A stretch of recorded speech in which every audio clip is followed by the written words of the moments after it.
حضرت عمر بیٹھے تھے. ہمارے ہاں تو روز لوگ دلیلیں دیتے ہیں نا, کہتے ہیں حضرت صاحب آپ ٹھیک کہہ رہے ہیں پر اب کام نہیں چلتا, آپ ٹھیک کہتے ہیں پر گزارا نہیں ہوتا, اب آپ ٹھیک کہتے ہیں پر وہ دور اور تھا, یہ دور اور ہے. تو میں نے کہا نہیں, آپ کو غلطی لگ گئی ہے, وہ بھی میرے نبی کا دور تھا, یہ بھی میرے نبی کا دور ہے, جھنڈا حضور کا ہی چمک رہا ہے, آپ کو غلطی لگ گئی.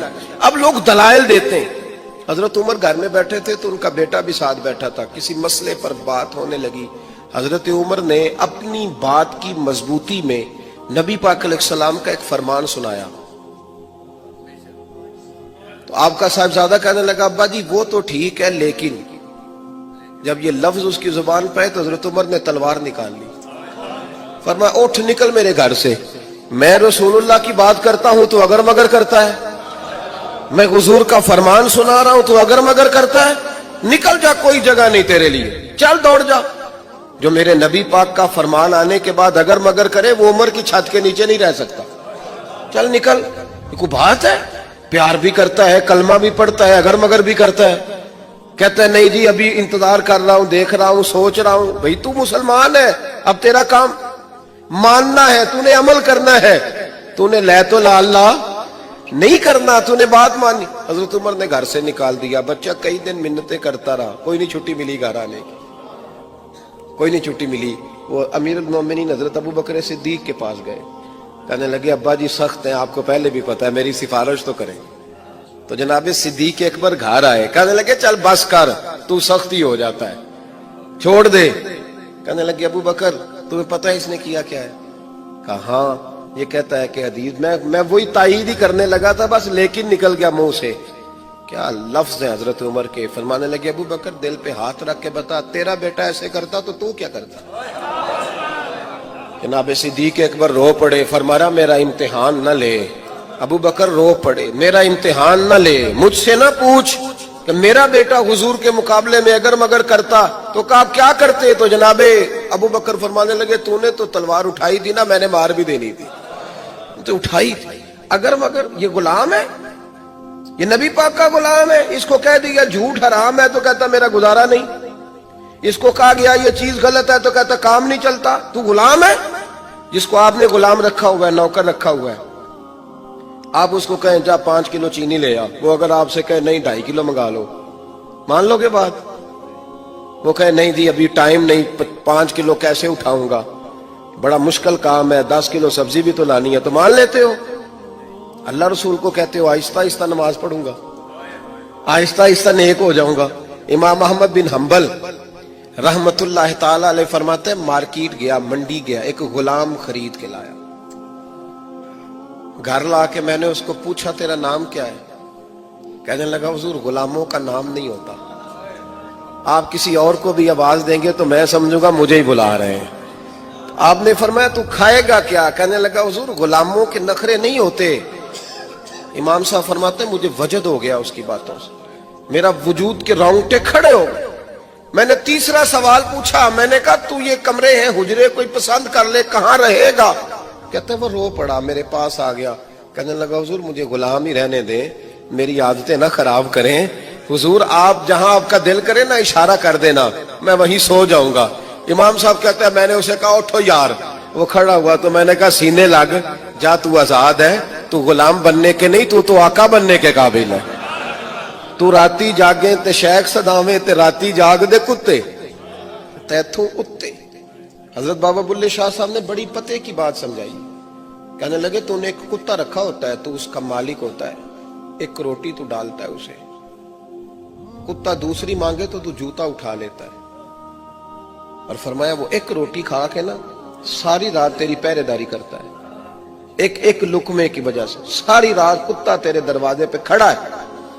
اور فرمانے لگے تو اے سی میں سوتا ہے, وہ جا کے نا کسی نالی میں سویا رہتا ہے. فرمایا جس کا تو مالک ہے تو اپنی نعمت دیکھ اور اس کی نوکری دیکھ. اب یہ دیکھ جو تیرا مالک ہے اس کی نعمتیں کتنی ہیں اور تیری نوکری کتنی ہے, یہ ذرا غور کر. فرمانے لگے راتی جاگیں تے شیخ صداویں, راتی جاگ دے کتے تیتھوں اتے, مالک دا در مول نہیں چھڈ دے, پاویں مارو 100 جتے تیتھوں اتے. ایک برکی دا قدر پچھانن ਭਾਵੇਂ ਮਾਲਕ ਹੋਵਣ ਸੁੱਤੇ ਤੈਥੋਂ ਉੱਤੇ ਉੱਠ ਬੁੱਲਿਆ ਚੱਲ ਯਾਰ ਮਨਾ ਲੈ ਨਹੀਂ ਤੇ ਬਾਜ਼ੀ ਲੈ ਗਏ ਨਹੀਂ ਕੁੱਤੇ ਉੱਠ ਬੁੱਲਿਆ ਚੱਲ